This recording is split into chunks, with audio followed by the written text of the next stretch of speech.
રાજકોટ મહાનગરપાલિકાની સામાન્ય સભામાં હોબાળો મચી ગયો। બોર્ડ મળ્યાના 10 જ મિનિટમાં ચર્ચાની જગ્યાએ હોબાળો શરૂ થયો। વિપક્ષના કોર્પોરેટરોએ રસ્તાના મામલામાં ચર્ચા કરવાની માંગણી કરી। અન્ય ચર્ચાઓ છોડીને રસ્તા વિશે ચર્ચા કરવાની માંગ કરી। સ્ટેન્ડિંગ કમિટીના ચેરમેન જયમીન ઠાકરે કહ્યું કે વિપક્ષ અમદાવાદ પ્લેન દુર્ઘટનાના શોક ઠરાવમાં હાજર નથી રહ્યું। વિપક્ષને માત્ર મીડિયા હાઇલાઇટ્સમાં જ રસ છે। કોંગ્રેસ માત્ર રાજકીય સ્ટન્ટ કરવા પૂરતી જ જીવે છે। તો સામાન્ય સભા મળે એ પહેલા વિપક્ષના કોર્પોરેટરોનો પ્રતિકાત્મક વિરોધ જોવા મળ્યો। બિસ્માર રોડ રસ્તા મામલે પ્રતિકાત્મક વિરોધ કર્યો। વસરામ સાગઠિયા, કોમલ ભારાઈ અને મકબૂલ દાઉદાણી સહિતના કોંગ્રેસના કોર્પોરેટરોએ દેખાવ કર્યા। રંગીલું રાજકોટ ખાડીલું રાજકોટ બન્યું હોવાના આક્ષેપો કર્યા।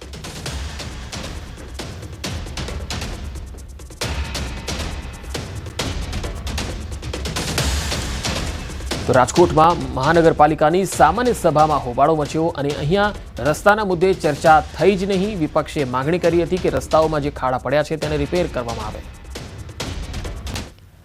સાબર ડેરી સામે પશુપાલકોનો વિરોધ હજુ પણ યથાવત છે। જી હા, ભાવફેર સામે પશુપાલકોનો છઠ્ઠા દિવસે પણ વિરોધ છે।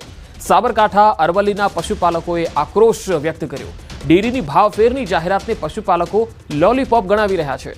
સાબર ડેરીએ ગઈકાલે નિયામક મંડળની બેઠક બાદ જાહેરાત કરી હતી। પ્રતિ કિલો ફેટે 995 રૂપિયા મુજબ ભાવ ચૂકવવાની જાહેરાત કરી હતી। અગાઉ 960 રૂપિયા પ્રમાણે ભાવફેર ચૂકવાયો હતો। તો પશુપાલકોને ભાવફેરનો તફાવત ચૂકવવાની જાહેરાત હતી। તો દૂધ ઢોળવાના વિરોધને લઈને પોલીસ ફરિયાદ પણ કરાશે। સાબરકાંઠા અરવલ્લીમાં સાબર ડેરીના ભાવફેર સામેનું પશુપાલકોનું આંદોલન છઠ્ઠા દિવસે જ્યારે યથાવત જોવા મળી રહ્યું છે, ત્યારે 10 દિવસે પગાર થતા હોય એ પશુપાલકોની સ્થિતિ હવે દયનીય બનતી જઈ રહી છે। 20 થી 25% સુધીનો નફો અને ધરપકડ કરેલા પશુપાલકોને છોડી મૂકવાની માંગ પર પશુપાલકો અડગ છે। આજે પણ છઠ્ઠા દિવસે પશુપાલકો આંદોલન કરી રહ્યા છે। 5 તસવીરો અમે આપને બતાવી રહ્યા છીએ, કારણ કે આ 6 દિવસ થઈ ગયા, આજે છઠ્ઠો દિવસ છે। વિરોધ હજુ પણ યથાવત છે। પશુપાલકોને આ સાધી નથી શક્યા નિયામક મંડળ અને સાબર ડેરીના સત્તાધીશો, અને અહીંયા વારંવાર આ પ્રકારે બનાવ જે છે 4-5 દિવસથી વારંવાર આક્રોશિત જોવા મળી રહ્યા છે પશુપાલકો। હવે અરવલ્લીથી જે તસવીર આવી રહી છે તે આપને બતાવીએ। અહીંયા પશુપાલકોમાં જિલ્લાભરમાં રોષ છે। નવો ભાવફેર જાહેર કરવામાં આવ્યો છતાં વિરોધ યથાવત છે। છઠ્ઠા દિવસે જિલ્લાની દૂધ મંડળીઓ બંધ છે। મોડાસાના બામણવાડ ગામે 300થી વધુ સભાસદો દૂધ નથી ભરાવી રહ્યા। દિવસ અને સાંજ ધમધમથી દૂધ મંડળીઓ હવે બંધ દેખાઈ રહી છે। દિવસમાં 3500 લીટરથી વધુ દૂધની આવક ધરાવતા બામણવાડ ગામમાં વિરોધ યથાવત છે। 20% નફો આપવાની માંગ સાથે આ વિરોધ યથાવત છે। સાબર ડેરી સામે જે ઘમાસાણ છે તેના બાદ સાબર ડેરી દ્વારા ગઈકાલે સાંજે પ્રેસ કોન્ફરન્સ કરી અને જે ભાવ છે કિલો ફેટનો તે 995 કરવામાં આવ્યો છે। હવે સમગ્ર મામલે મોડાસાનું જે બામણવાડ ગામ છે ત્યાં પશુપાલકોની જે જીત છે હજુ પણ જોવા મળી રહી છે। છઠ્ઠો દિવસ છે, દૂધ મંડળી હજુ પણ બંધ છે। ત્યાં તેમની શું માંગો છે, જે જાહેરાત કરવામાં આવી છે તેમનું શું કહેવું થાય છે?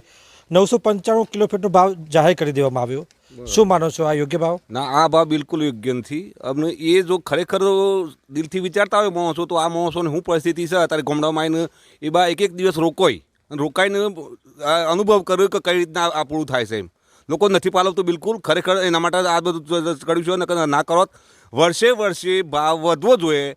આટલી બધી પ્રોડક્ટો આપણા ડેરી બનાવતી હોય અને એ નુકસાનમાં જાય, આ કઈ રીતનો ધંધો છે? એમ તો પછી બનાસ કરી દો ને, મોથાકૂટ જાય મારે, હાકર જીવાય મારે। તમારો પેટ ભરવા માટે ડિરેક્ટરોના ઘર ભરવા માટે 40 લાખ રૂપિયા લઈ લો, નોકરી મૂકો, એ બધું અમને ખબર નથી પડતી। અમે વધરા છીએ, બધું જોઈ રહ્યા છીએ। આનો અંત ક્યારે? આનો અંત તો નહીં આવે તો અમે બંધ ચાલુ નથી કરવાનું દૂધ। અંત તો લાવો જ પડશે। ના લાવો તો ગોધીજી રાહે અમે આંદોલન વધારે કરશું। એમ માંગ કેટલાની છે? માંગ 25 રૂપિયાની। 25% નફો અમારે આવવો જ જોઈએ। 25% તો તમારે કેટલું દૂધની રોજની આવક થાય છે, તો કેટલું નુકસાન? રોજનું મારું સમજો ને 115 થી 20 લીટર દૂધ આવે છે। રોજનું 4 થી 4.5 રૂપિયાનું દૂધ થાય, બરાબર। આજે પહોંચને કા છઠ્ઠો દિવસ આવ્યો આજે, બરાબર। 10 દિવસના 45,000 રૂપિયા થાય મારે। તો એ લોકોએ અમે કાલે જે ભાવફેરની જાહેરાત કરી 995 પ્રમાણે, એ ટકાવારી પ્રમાણે ગણવા જઈએ તો આપણે 2 થી 2.5% જ નફો થાય છે, બરાબર। મિનિમમ 20 થી 25% નફો અમને મળવો જોઈએ, કારણ કે અમને કોઈ પાલવાયું જ નહીં। ગઈ સાલ જેટલો એ ભાવ વધારો કે ગઈ સાલ 70% હતું, એ લોકો કેલ્ક્યુલેશન નહીં કરતા હોય કે ભાઈ આ 70 થાય છે કે 12 જ થાય છે। ગઈ સાલ કરતાં તમને અત્યારે કેટલું નુકસાન જઈ રહ્યું છે? નફામાં નુકસાન કેટલી? ગઈ સાલ જુઓ અમારા 11.5 લાખનું દૂધ હતું, એમાં મારે 2,80,000 રૂપિયા નફો આવ્યો હતું. આ સાલ મારે 13 લાખનું દૂધ છે અને 2,40,000 આવ્યા છે. કેલ્ક્યુલેટ કરી લો તમે, 1 લાખ રૂપિયા પૂરા. 1 લાખ રૂપિયા નુકસાની છે. બોલો, અમે 1 લાખ રૂપિયા અત્યારે 1,000 રૂપિયા કોઈ આપે છે ઉછીના? કોઈ ના આપે. તેની જગ્યાએ 1 લાખ રૂપિયા નુકસાની છે. બોલો શું કરવાનું મારે? એટલું હું તો દરેક ગ્રાહકોને અપીલ કરું છું કે 20 થી 25% નફો મળે પછી તમે દૂધ ચાલુ કરજો અને થોડા કાઠા થઈ જજો. ભલે 15 દિવસ દૂધ બંધ રાખવું પડે એમ, બાકી એના સિવાય સારું નથી એમ. તમે શું કહેશો, કેવી નુકસાની અત્યારે? ચોક્કસથી અન્ય જે આપણે સરપંચ છે એમને પૂછીશું, કેટલાક સભાસદો ગામમાં કેટલું લીટરની આવક થઈ રહી છે અને એ દૂધનો અત્યારે શું કરી રહ્યા છો? બામણવાડ ગામમાં દૂધ મંડળીમાં 360 પ્લસ સભાસદો દૂધ ભરાવું છે, જે છેલ્લા 6 દિવસથી સદંતર બંધ છે. તો અમારા ગામમાં સમજદાર છે, બધા દૂધ વેરપતા નથી, રસ્તા પર દોડતા નથી, આજ દન લગીને કોઈ વિરોધ કર્યો નથી. બધા પશુપાલકો ખુશ છે કે જો લગીન ન્યાય ના મળે તો લગીન દૂધ આપવાનું નહીં, અને દૂધ જેને ના હોય ગરીબ હોય એને આપી દેવાનું મફત, અને સેવા કરશે. હરાદો પેલો ડિરેક્ટરનો હરાદ કરીને ખોય છે શાંતિથી, ફર્સ્ટ ક્લાસ 2 ટાઈમ દૂધ પાક બનાવીને ખોય છે. કોઈ તકલીફ નથી અત્યારે ખાવા પીવા માટે. જો લગીને મને 25% નફો નહીં મળે તો લગીને અમારી ડેરીમાં દૂધ નહીં ભરાય.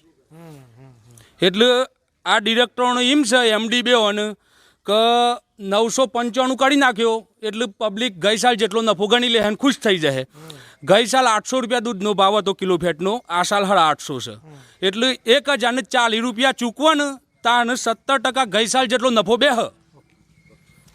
ચોક્કસથી જે પ્રકારે ગઈકાલે જે જાહેરાત કરવામાં આવી સાબર ડેરી દ્વારા, ત્યારબાદ પશુપાલકોના જે નિવેદન સામે આવી રહ્યા છે તે તેમની જીદ સાથે જોવા મળી રહ્યા છે કે તેમને જે 70% નફો ગત વર્ષે હતો તે આપવામાં આવે. ક્યાંક ને ક્યાંક તેઓ છેતરાઈ રહ્યા હોવાનો પણ ભાવ છે, કારણ કે જે પ્રકારે ગઈકાલે જાહેરાત કરવામાં આવી ત્યારબાદ એમ હતું કે આંદોલન શમી જશે, પરંતુ વરસતા વરસાદમાં પણ પશુપાલકો સામે આવી રહ્યા છે અને પોતાની જે જીદ છે, પોતાની જે ન્યાયની માગણી છે, નફાની માગણી છે, તેના માટેની તેમની પ્રબળતા જોવા મળી રહી છે. હાર્દિક પટેલ, ન્યૂઝ 18 ગુજરાતી, બામણવડ ગામ, અરવલ્લી. મહેસાણામાં રખડતા ઢોરના વધતા ત્રાસથી લોકો ત્રસ્ત થઈ ગયા. કડીમાં જાહેરમાં આખલા બાખડ્યા. આ તસવીરો જુઓ તમે. કડીમાં રાજ સિટીમાં આખલા યુદ્ધ જોવા મળ્યું. જાહેર રોડ પર આખલા બાખડતા રાહદારીઓમાં ભય પેસી ગયો. પાલિકાની ઢીલી નીતિ અને રખડતા ઢોર હજુ પણ યથાવત છે. અહીંયા પાલિકા રખડતા ઢોર સત્વરે પકડે એવી લોક માગણી છે, કારણ કે જ્યારે આ આખલાઓ રસ્તામાં રખડતા હોય છે ત્યારે રાહદારીઓ છે તેને બાનમાં લેતા હોય છે, વાહનોને બાનમાં લેતા હોય છે. જે પણ તેની અડફેટે આવી એ કાં તો ઈજાગ્રસ્ત થાય છે અથવા તો મોતને ભેટે છે. એટલે આવા જે આખલાઓ છે એ રખડતા ન હોવા જોઈએ એવી લોકોની માંગ છે અને પાલિકાએ તેને ડબ્બે પૂરવા જોઈએ. સુરતના સચિન ડાયમંડ ઇન્ડસ્ટ્રીઝમાં દુર્ઘટના સર્જાઈ. GIDC વિસ્તારમાં આવેલી આયુષી ટેક્સટાઇલ કંપનીમાં સફાઈ કામદાર મહિલાનું મૃત્યુ થઈ ગયું. કંપનીના બીજા માળે ગુડ્સ લિફ્ટમાં લગેજ ટ્રોલી ત્રીજા માળેથી તૂટી પડતા મહિલા દબાઈ ગઈ, જેના કારણે ઘટના સ્થળે જ તેનું મૃત્યુ થયું. 4 સંતાનોએ માતાની છત્રછાયા ગુમાવી દીધી. પરિવારે કંપની સામે ગંભીર બેદરકારીનો આરોપ લગાવ્યો. તેઓનો આરોપ છે કે યોગ્ય સુરક્ષા વ્યવસ્થા ન હોવાના કારણે જીવ ગયો. યોગ્ય વળતર નહીં મળે ત્યાં સુધી પરિવાર લાશ નહીં સ્વીકારે. काम कर जब निकल रहे थे तब बोला कि सेठ की से झाड़ू जो मारा से कचरा है उसको लिफ्ट पर रख करके और नीचे उतार कर उसको बाहर डाल देना है.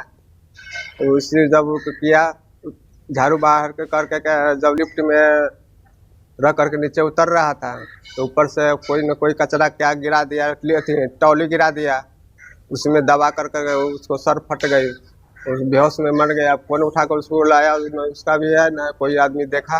सेठ से हॉस्पिटल में भी पूछे थे कि खर्चा हमको दीजिए, इतना ही तो खर्चा हम कहाँ से देंगे, हमारा में थोड़ी घटना हुआ है. तो हम बोले कि नहीं, घटना काम कर रहे हैं आप में, घटना होगा दूसरे में, तो ऊपर वाला से गिरा था, काम तो आप में कर रहे हैं तो आपको रिक्स से होगा सर. અમરેલીમાં દંપતીની હત્યાથી ચકચાર મચી ગઈ. વડિયાના ઢુંઢિયા પીપળિયા ગામનો આ બનાવ છે, જ્યાં લૂંટના ઈરાદે હત્યા કરાઈ હોવાની આશંકા છે. પતિ પત્ની બંને ઘરે એકલા જ રહેતા હતા. ખેડૂત પરિવારના દંપતીની હત્યાથી અરેરાટી વ્યાપી ગઈ. મૃતક બંનેની ઉંમર 70 વર્ષ હતી. સંતાનો સુરત અને રાજકોટમાં રહે છે. DYSP Chirag Desai, local crime branch, સ્થાનિક પોલીસની અલગ અલગ ટીમો ઘટના સ્થળે પહોંચી હતી. પોરબંદર શહેરમાં રખડતા ઢોરની સમસ્યા વધતી જાય છે. જાહેર રોડ પર અને રસ્તા ઉપર આખલા શ્વાનોનો ત્રાસ છે. આમ છતાં રખડતા ઢોરોને જોઈ પાલિકાની કામગીરી સામે લોકો સવાલ ઉઠાવી રહ્યા છે.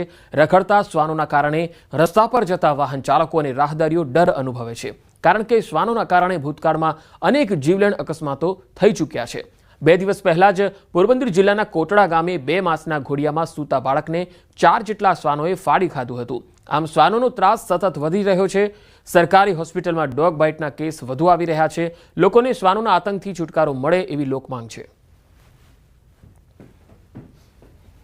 આપણે અહીંયા ડોગ બાઇટના કેસીસ છેલ્લા 1 વર્ષથી જે રેકોર્ડમાં છે એ ખૂબ જ વધારે છે.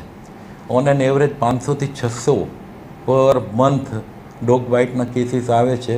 નસીબ જોકે અત્યાર સુધી કોઈ મૃત્યુ નથી થયેલું, પણ એ ડોગ બાઇટના જે ઇન્જેક્શન આપણે આપવા પડે છે ખૂબ જ મોંઘા હોય છે. લોકો દ્વારા જ્યારે ફરિયાદો મળતી હોય છે ત્યારે કોર્પોરેશનની ટીમ દ્વારા આવા કૂતરા પકડવાની કામગીરી કરવામાં આવતી હોય છે. નામદાર સુપ્રીમ કોર્ટની ગાઈડલાઇન મુજબ જે કૂતરા આપણે કોઈ પકડીએ, ડોગ પકડીએ, તો ડોગને ટ્રીટમેન્ટ આપ્યા બાદ જે તે સ્થળે જ પરત છોડવાના હોય છે. આ કામગીરી માટે કૂતરાને પકડીને રસીકરણ કરી અને એને સ્થળે મૂકવા આ બાબતે ટૂંક સમયમાં આપણે એક ટેન્ડર બહાર પાડવા જઈ રહ્યા છીએ, જે અંતર્ગત આ કામગીરી કરવામાં આવશે અને મને અપેક્ષા છે કે એના લીધે જે કૂતરાનો ઉપદ્રવ છે ઓછો થનાર છે. સુરતમાં બાળકીની છેડતી મામલે હોબાળો મચી ગયો. કરચેલિયા ગામમાં તોડફોડ અને આગચંપીનો બનાવ. બાળકી દુકાનમાં પેન્સિલ લેવા જતા છેડતીનો આક્ષેપ થયો. પોલીસે ફરિયાદ ન લેતા ગ્રામજનો વિફર્યા હતા. ગ્રામજનોએ દુકાનમાં તોડફોડ કરી અને આગચંપી કરી. ગ્રામજનોએ રસ્તો રોકી દુકાનમાં તોડફોડ કરી હતી. ગ્રામજનોએ પોલીસનો પણ ઘેરાવ કર્યો. જિલ્લા પોલીસનો મોટો કાફલો સ્થળ પર આવી પહોંચ્યો. ફાયરની ગાડી પણ સ્થળ પર આવી પહોંચી હતી.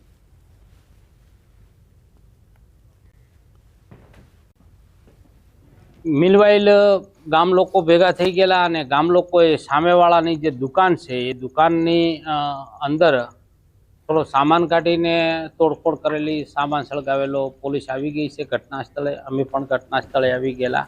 અત્યારે ગામમાં માહોલ બિલકુલ શાંતિનો છે. ફરિયાદ લેવાઈ રહી છે અને આરોપી ઓલરેડી પોલીસે હસ્તગત કરી લીધેલો છે. અત્યારે પોલીસ પાસે જ છે આરોપી અને આગળની કાર્યવાહી ચાલુ.